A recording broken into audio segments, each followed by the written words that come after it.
मी या प्रश्नाच्या थोडं पुढे जाईन. आतापर्यंत तुम्ही मला सांगितलेले ब्ल्यूप्रिंट ही अत्यंत प्रभावी आहे, परंतु मला यात प्रश्न असा पडतो जो मला स्पष्टपणे तुम्हाला विचारायचा आहे की पर्यटनाची डेव्हलपमेंट ही एका पातळीवरती थांबणार आहे. म्हणजे इंडस्ट्रियल डेव्हलपमेंट आणि टुरिस्ट डेव्हलपमेंट याच्यामध्ये एक फरक असणारच आहे आणि जो असतोच, पण तो आपण क्रॉस करूच शकत नाही. राधानगरीला जे काही या परिसराला जे एक आव्हान उभं राहणार आहे ते राहणार आहे इंडस्ट्रियल डेव्हलपमेंटचं, औद्योगिक विकासाचं. औद्योगिक विकासाच्या इथल्या मर्यादेत शिदून अभिजित ताईशेटे कसं बघतायत, कशी ब्ल्यूप्रिंट मांडतायत? त्याच्यावर माझं अशा पद्धतीचं काम मी सुरू आहे. काय होतंय की अभयारण्याचा भाग असल्यामुळं जर आपण त्याचे रिस्ट्रिक्शन बघितले तर एखादा औद्योगिक प्रकल्प उभारायचा झाला तर त्याला त्याच्यावरती खूप मर्यादा आहेत.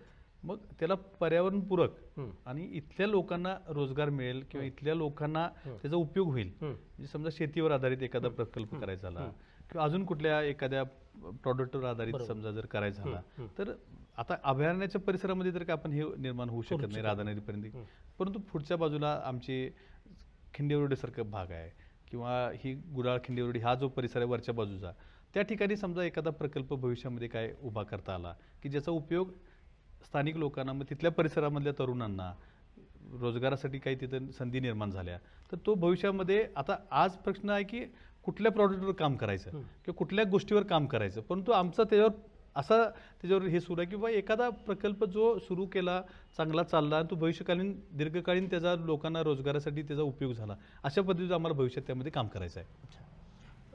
औद्योगिक पर्यटनाच्या औद्योगिक विकासाच्या ज्या काही चालना असणाऱ्या गोष्टी तुम्ही भविष्यात करायच्या म्हणतात, ज्या ब्ल्यूप्रिंटमध्ये तुम्हाला येतात त्या पुढं होतच राहतील.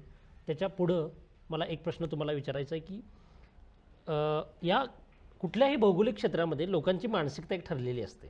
म्हणजे एक औद्योगिक डेव्हलपमेंट झालेल्या भागातली मानसिकता आणि निसर्गाच्या कुशीत राहणाऱ्या माणसांची मानसिकता ही वेगळी असते आणि त्याला भौगोलिक परिमाणे वेगळे वेगळे असतात.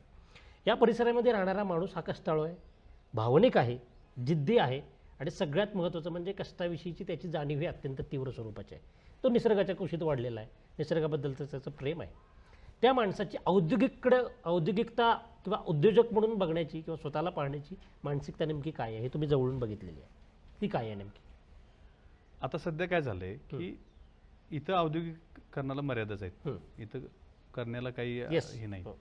मग आता काय होतंय की मुलं आमच्या इथे शिकतायत, काही ITI झालेत, काही डिप्लोमा इंजिनिअरिंग झालेत आणि ती कामासाठी बाहेर जात आहेत. बरोबर. अजून काही मुलं आहेत की जे शिक्षण पूर्ण करू शकत नाहीत ते इथं राहत आहेत. बरोबर.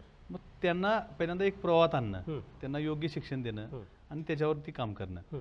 आणि मग इथं आता कुठला व्यवसाय आहे किंवा कुठला उद्योग आहे की जो इथं दीर्घकालीन तग धरू शकेल किंवा चालू शकेल, जो शेतीवर आधारित झाला तर अधिक उत्तम, किंवा अजून काही पर्यायी त्याच्यावर काही अजून शासनाच्या सुद्धा केंद्राच्या वगैरे बऱ्याचशा वेगवेगळ्या योजना आहेत की ग्रामीण भागामध्ये उद्योग निर्माण व्हावेत अशा पद्धतीच्या.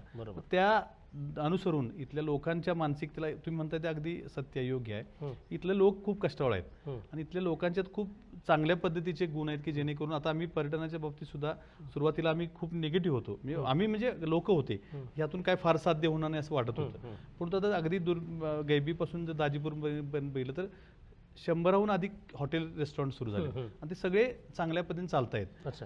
त्या लोकांच्यात अजून काही बाबा त्यांचं काही त्यांना चांगल्या पद्धतीचं ट्रेनिंग देता येईल काय, व्यवसाय वृद्धीसाठी लोकांची कसं वागायला पाहिजे ह्याची किंवा इथल्या निसर्गाची माहिती देण्यासाठी काय करता येईल काय, हा देखील त्यामध्ये प्रयत्न आहे. आणि मग त्याच्या अनुसरून ह्या पुढच्या टप्प्यामध्ये औद्योगिकरणाला काय छोटे मोठे गोष्टी करता येत असतील तो करण्याचा आमचा प्रयत्न राहणार आहे भविष्यामध्ये. अशाच नवनवीन अपडेट्ससाठी डिजिटल कोल्हापूर चॅनेलला सबस्क्राईब करायला विसरू नका.